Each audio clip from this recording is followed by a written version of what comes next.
میں اب آپ کو بتاؤں میں نے جو انگلینڈ میں دیکھا، کیونکہ میں نے پھر سے آپ کو کہوں اندر سے میں نے وہ معاشرہ دیکھا. ایک دفعہ کسی آدمی کے اوپر یہ الزام لگ جائے کہ اس نے چوری کی ہے، کرپشن کی ہے، وہ جو مرضی ہو، سارا جو اس کے دوست بھی ملنا چھوڑ دیتے ہیں، ان کے ملنے والے بھی ان کو ملتے نہیں ہیں، وہ جاتے ریسٹورنٹس میں جاتے ڈرتے ہیں. کیوں ہمارے وہ جو باہر گئے ہوئے ہیں ان کو واضح پڑتی ہیں، جو ہمارے باہر بیٹھے ہوئے ہیں کیوں وہ واضح پڑتی ہیں؟ کیونکہ سنیں کیوں پڑتی ہیں؟ کیونکہ وہ اس معاشرے میں ہوتا ہی ایسے ہے. اگر کسی کے اوپر یہ لگ جائے کہ اس نے پبلک کا پیسہ چوری کیا ہے، کرپشن کا مطلب ہوتا ہے پبلک کا پیسہ چوری کرنا، وہ کہیں نکل ہی نہیں سکتا، کیونکہ وہ قوم امر بالمعروف پہ چلتی ہے. ایک میں آپ کو مثال دیتا ہوں، امریکہ کے اندر ایک تھا برنی میڈوف، اربوں ڈالر پتی تھا. ساری سوسائٹی میں سارے بڑے بڑے فلم سٹارز سوسائٹی کے سارے اس کے سے ملتے تھے، تصویریں کھچاتے تھے. امیر ترین امریکہ کا آدمی تھا. اس کے اوپر فلم بھی بنی ہوئی ہے نیٹ فلکس پہ. وہ برنی میڈوف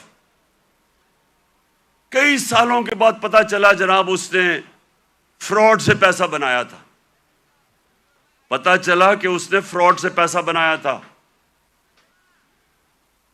لوگوں کو تو چھوڑے نا کہ لوگ اس سے سارے دنیا بھاگ گئی اور وہ جیل میں چلا گیا. اس کی بیوی نے اس کو طلاق دے دی. اس کے ایک بیٹے نے خودکشی کر لی کہ میں دنیا کے سامنے نہیں جا سکتا. اس کا دوسرا بیٹا گھر کے اندر بند ہو گیا، 2 سال میں بیمار ہو کے مر گیا. کیونکہ ہم پبلک کے سامنے کیسے جائیں گے؟ سنگاپور کے اندر ہمارے ساتھ تقریباً ہماری تھوڑی دیر کے بعد آزاد ہوا تھا. سنگاپور کے پاس ایک ایسا پرائم منسٹر آ گیا، لی کوان یو. اس نے آتے ساتھ ہی قانون کی بالادستی قائم کی. سنگاپور اور پاکستان کا ایک ہی جتنا تھا ہمارا جو اوسط آمدنی پر کیپٹا انکم ہماری اور سنگاپور کی ملتی تھی، ایک ہی جتنی تھی. آج 60 کی دہائی میں ایماندار پرائم منسٹر آیا، قانون کی بالادستی قائم کی. جیسے ہی آپ قانون کی بالادستی قائم کرتے ہیں کرپشن ختم ہو جاتی ہے. وہ سنگاپور کا ایک منسٹر، اس کا اپنا دوست تھا، وہ پکڑا گیا کرپشن میں. اس دوست کو، وہ پرائم منسٹر کا دوست تھا، جیسے ہی وہ پکڑا گیا اسے پتا تھا کہ میں بچ نہیں سکتا، حالانکہ میں پرائم منسٹر کا دوست ہوں. اس نے خودکشی کر لی کہ اب میں معاشرے میں کیسے جاؤں گا، کیونکہ معاشرے میں امر بالمعروف ہے. عوام کھڑی ہو جاتی ہے اچھائی کے ساتھ. وہی سنگاپور. اب یہ سوچیں، ہم اور سنگاپور ایک ہی جگہ تھے 60 کی دہائی میں. آج وہ ہمارا کتنا پر کیپٹا انکم ہے، اوسط آمدنی آج پاکستان میرے خیال میں $2,500 ہو گیا، 3,000 مجھے ابھی پورا ایگزیکٹ نہیں پتا.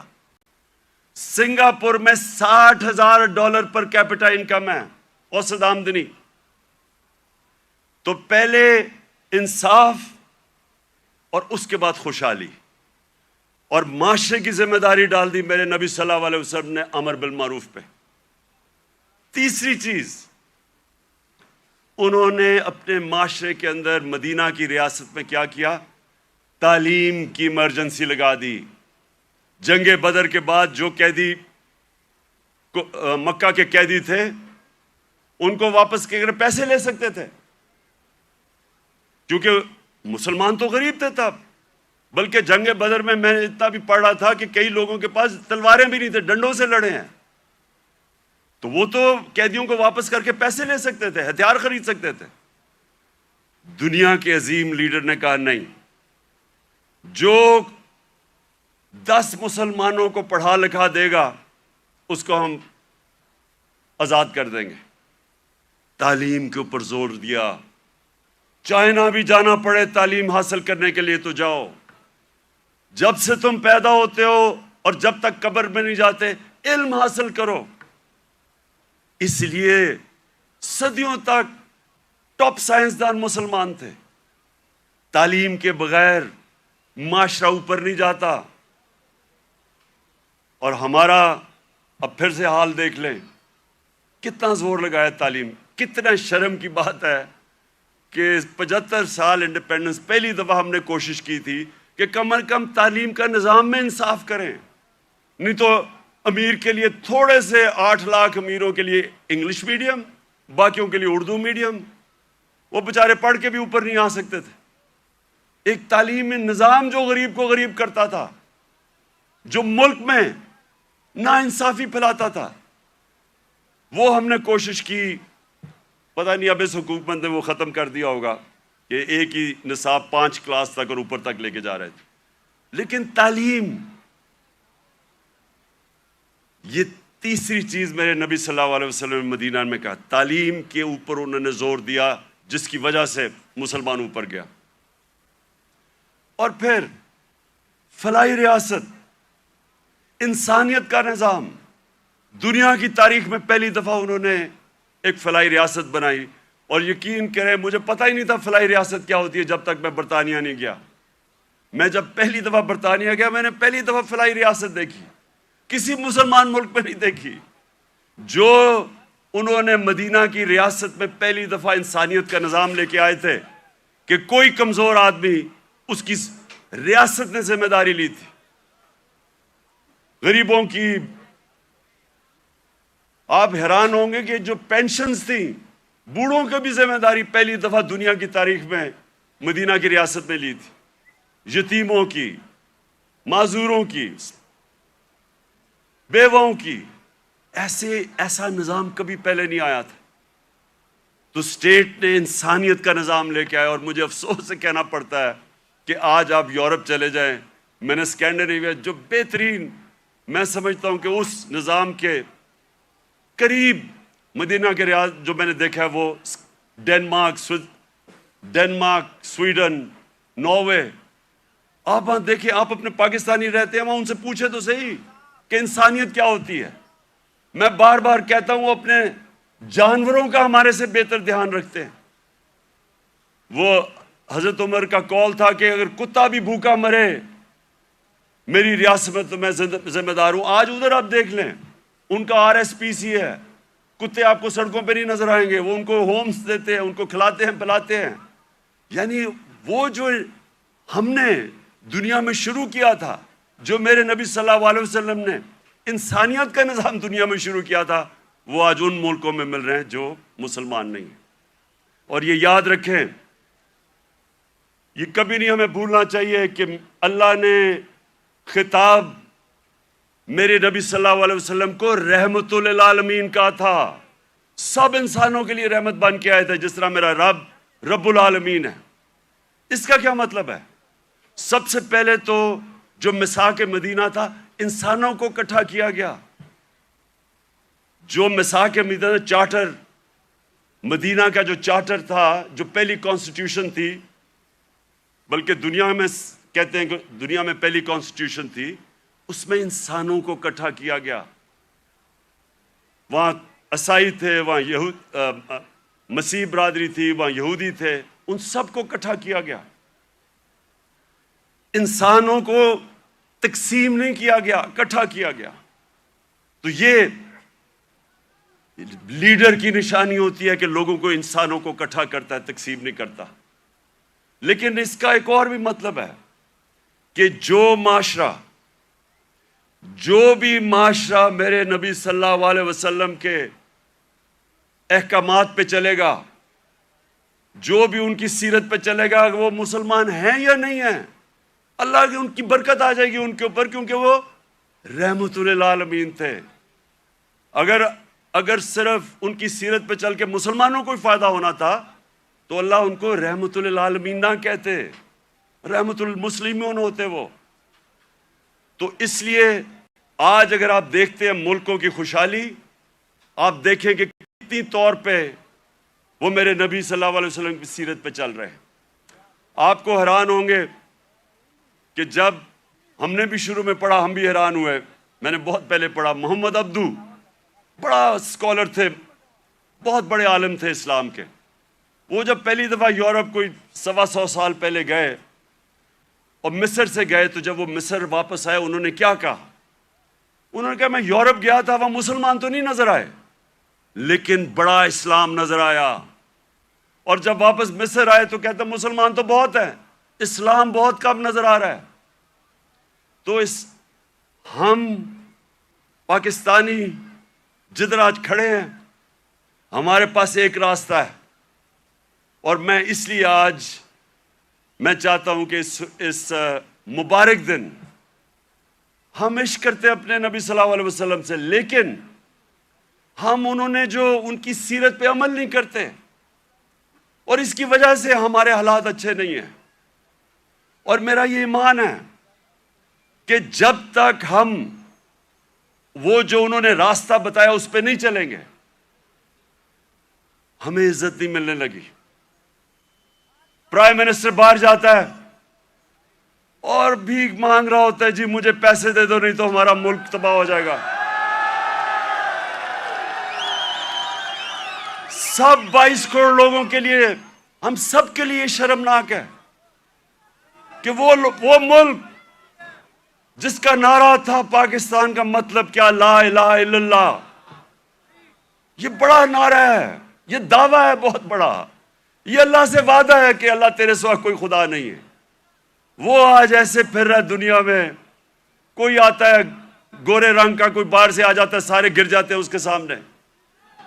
نہ عزت ہے، نہ آزادی ہے۔ جو حکم ملتا ہے کہ اچھا جی روس سے تیل نہیں لینا، ہم نہیں لیتے کیونکہ حکم آیا باہر سے۔ تو میرے پاکستانیوں، ہمیں آج اس مبارک دن پہ اپنے ریفلیکٹ کرنا ہے، غور اور فکر کرنا ہے کہ ہم نے کیسے اس قوم کو اس قوم ادھر پہنچانا ہے جس کے لیے یہ ملک بنا تھا۔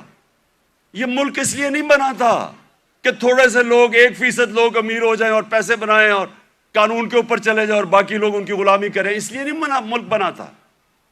ملک بنا تھا، ایک بڑا خواب تھا کہ ہم ان پرنسپلز پہ چلیں گے، اور دنیا کی تاریخ شاہد ہے کہ وہ 10 سالوں کے اندر، 10 سال زیادہ دیر نہیں، 10 سالوں کے اندر وہ قوم کھڑی ہو گئی تھی۔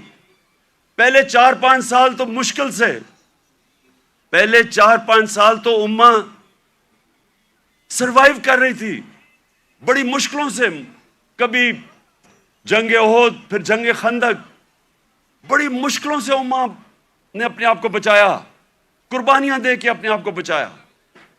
اس کے بعد وہ پھر ان کا عروج شروع ہوا۔ قومیں قربانیاں دے کے بنتی ہیں، قومیں بھیک مانگ کے اور قرضے دے کے اور دوسروں کے سامنے ذلیل ہو کے نہیں قومیں بنتی۔ قومیں بنتی ہیں جب، جس طرح دنیا کے عظیم لیڈر نے اپنی مثال دی کہ جب جنگ خندق کے اندر مشکل وقت تھا، کھانا پینا نہیں تھا کیونکہ وہ چاروں طرف مکہ کے وہ کفار نے گھیرا ہوا تھا ان کو، تو لوگوں کو کہا پیٹ ایک پتھر باندھو پیٹ پہ، اپنے پیٹ پہ 2 پتھر باندھے ہوئے تھے۔ لیڈر نے قربانی دے کے اپنی قوم کو کھڑا کیا تھا، اور یہ وہ قوم اللہ نے جس کو ہر قسم کی نعمتیں بخشی ہیں، ہمیں 12 موسم ہر قسم کی، یہاں آپ کو اندازہ ہی نہیں ہے۔ میں تو 3.5 سال میں اقتدار میں پتہ چلا کہ اللہ نے کیا دیا ہے، لیکن ہمیں کیریکٹر چاہیے، ایک کیریکٹر چاہیے ایک بڑی قوم بننے کے لیے، جو ہمارے نبی صلی اللہ علیہ وسلم نے ان کو آزاد کیا تھا، ان کا کیریکٹر اٹھایا تھا۔ ایسا کیریکٹر تھا کہ انڈونیشیا اور ملیشیا کے اندر کوئی مسلمان فوج نہیں گئی، صرف مسلمان تاجروں کی وجہ سے، ان کے کیریکٹر کو دیکھ کے لوگ مسلمان ہو گئے۔ حضرت معین الدین چشتی جب راجپوتانہ میں آئے تو وہاں تو کوئی مسلمان ہی نہیں تھا، راجپوتانہ میں تو کوئی مسلمان نہیں تھا۔ جب وہ گئے تو لاکھوں لوگ ان کے جنازے پہ آئے، کیریکٹر سے انہوں نے بدلا۔ جو ساری جو 10 سال تھے، 622 اور 632 ٹوٹل، لوگ کہتے ہیں جی تلوار سے اسلام پھیلا، جو ٹوٹل جو مسلمان اور جن کا مقابلہ تھا مخالف جو ٹوٹل لوگ جنگوں میں مرے تھے وہ 1200 1300 تھے. 1200 1300 10 سال میں لوگ جنگوں میں مرے تھے. فکری انقلاب تھا, ذہن بدل گئے تھے, اور ذہنوں نے انسان کو بڑا انسان بنایا تھا, آزاد ذہنوں نے. تو آج میں اس لیے یہ بڑا مبارک دینا ہے کہ ہم سب کو آج اپنے ملک کو اٹھانے کے لیے اپنا کیریکٹر غور کرنا چاہیے کہ ہم اپنے آپ کو کیسے بدل سکتے ہیں. نبی کی سیرت پہ چلیں. میں نے رحمت اللہ عالمین اتھارٹی بنائی. مقصد اس کا کیا تھا کہ ہمارے بچوں کو سیرت نبی سے ان کا کیریکٹر مضبوط کریں. یونیورسٹی کالجز کے اندر ڈیبیٹس ہوں, سارے ڈسکس کریں. ہمارے انٹلیکٹ, ہماری جو اسکالرز ہیں وہ ڈسکس کریں کہ اللہ نے کیوں ہمیں حکم دیا ہوا ہے کہ نبی کی سنت پہ چلو ہماری بہتری کے لیے, اور وہ کیا انہوں نے قدم کیا کرے, کیسے چینجز کیے. ایک ایک ایسے اتنی دنیا میں اتنے تھوڑے وقت, دنیا کی تاریخ میں اتنے تھوڑے وقت کبھی اتنے گریٹ لوگ نہیں آئے. ہر انسان کوئی نہ کچھ بن گیا. اگر یہ مغرب میں ہوتے آج یہ فنومنا تو ایک ایک کے اوپر کتابیں لکھی جا رہی ہوتی. حضرت خالد بن ولید پہ کتابیں لکھی جا رہی ہوتی, ان کے اوپر ریسرچ ہوتی کہ وہ کیا تھا, کبھی وہ جنگ ہی نہیں ہارے, اور ہر کوئی جنرل بن گیا. حضرت بلال 2 کیمپینز میں وہ لیڈ کر کے گئے, ایک غلام ایک جنرل بن گیا. اس کے اوپر کبھی کام نہیں کیا, ہمارے اسکالرز نے نہیں کام کیا. رحمت اللہ عالمین اتھارٹی کا مطلب ہی یہ تھا کہ اسکالرشپ آئے اور وہ کام کرے اس پہ, تاکہ اپنے یوتھ کو تو بتائے. کیونکہ اگر آپ نہیں بتائیں گے, ان کے اوپر تو مغربی کلچر کی جلغار ہوئی ہے.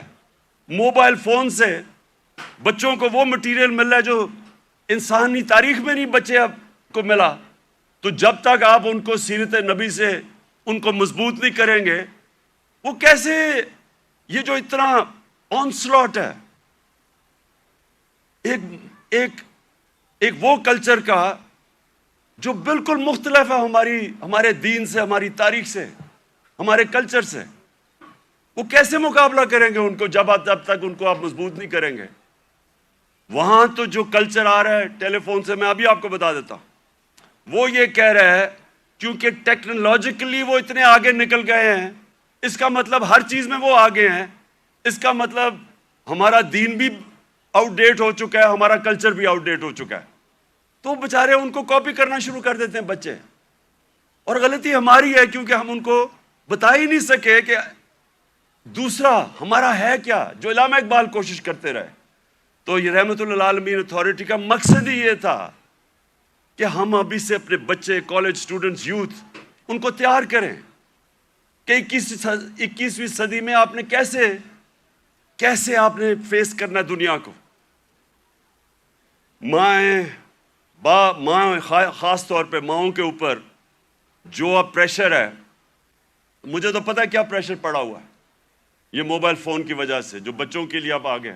تو اس لیے میں آج اس دن پہ اپنی ساری یوتھ کو کہتا ہوں کہ اگر ابھی تک ہمارے ایجوکیشن سسٹم آپ کو تعلیم نہیں دے سکا جو آپ کو ملنی چاہیے, اور انشاءاللہ ہم جب بھی واپس آئیں گے اور اللہ نے جب کیا تو رحمت اللہ عالمین اتھارٹی کو ریوائیو کریں گے, اسکالرشپ ریوائیو کریں گے, بچوں کو تیار کریں گے. اور میں یہ چاہتا ہوں, دیکھیں آخری بات میری جو آخری بات ہے وہ یہ سن لیں. یہ تو اللہ کا سب سے بڑا تحفہ ہے کہ وہ کسی کو ایمان دیتا ہے یا نہیں دیتا. کوئی کسی کو زبردستی دین میں نہیں لا سکتا, لیکن ہمارا فرض یہ ہے کہ کم از کم ہم اپنی یوتھ اور بچوں کو ان کی فاؤنڈیشن تو بنا دیں, ان کی بنیاد تو رکھ دیں, ان کو بتا تو دیں کہ آپ کا دین, اور خاص طور پہ شروع ہمیشہ سیرت نبی سے کریں, اس کے بعد قرآن کی تعلیم دیں. سیرت نبی ایک ایسی چیز ہے جو میں اپنی اپنے آپ سے کہہ رہا ہوں کہ میری تو پہلے مجھے نبی کی سیرت میں نے پڑھی اور سمجھی، ان کی تاریخ، ان کی زندگی، پھر مجھے قرآن کی سمجھ آئی. اس سے پہلے مجھے قرآن کی سمجھ ہی نہیں آتی تھی. تو جب تک مجھے سیرت نہیں پڑھی پھر مجھے سمجھ آنی شروع ہوئی. تو دونوں پڑھانی چاہیے، لیکن ابھی سے ہی ہمیں یہ میں اپنے یوتھ کو اب کہتا ہوں کہ کتابیں پڑھیں، نبی صلی اللہ علیہ وسلم کی زندگی پڑھیں، سمجھیں کہ وہ دنیا میں کیا ہوا تھا. کبھی ایس دنیا کی تاریخ میں ایسا فینومینا نہیں آیا.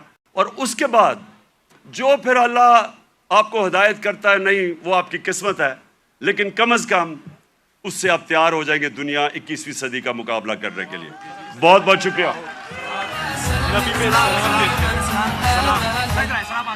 سلام سلام. سلام. اب ہم سب مل کے سلام پیش کریں گے. لاکھوں سلام، لاکھوں سلام، لاکھوں سلام، لاکھوں سلام. مصطفیٰ جانے رحمت پہ لاکھوں سلام. شمع بز میں ہدایت پہ لاکھوں سلام. ہم غریبوں کے آقا پہ بے حد درود. ہم غریبوں کے آقا پہ بے حد درود. ہم فقیروں کی ثروت پہ لاکھوں سلام. شمع بز میں ہدایت پہ لاکھوں سلام، لاکھوں سلام. اللهم آمین. والحمد للہ رب العالمین والعاقبۃ للمتقین والصلاة والسلام علی اشرف الانبیاء والمرسلین سیدنا محمد وآلہ واصحابہ اجمعین. اللهم ربنا تقبل منا انك انت السميع العليم وتب علينا يا مولانا انك انت التواب الرحيم. اللهم ربنا آتنا في الدنيا حسنة وفي الآخرة حسنة وقنا عذاب النار. یا الہ العالمین، اس جشن میلاد اور محفل ذکر رسول کو اپنے درگاہ جلیلہ میں قبول فرما. ہمارے ملک عزیز وطن پاکستان کو سلامتی، استحکام اور ترقی عطا فرما. ہر قسم کی سازشوں اور دشمنوں سے محفوظ فرما. عمران خان کے لیے دعا کرے، یہ اس امہ کا قائد ہے کہ اللہ تعالیٰ اس کی حفاظت فرمائے، اللہ تعالیٰ اس کی نصرت فرمائے، اللہ تعالیٰ اس کی مدد فرمائے، ہمارے صفوں میں اتفاق و اتحاد نصیب فرمائے. وصلی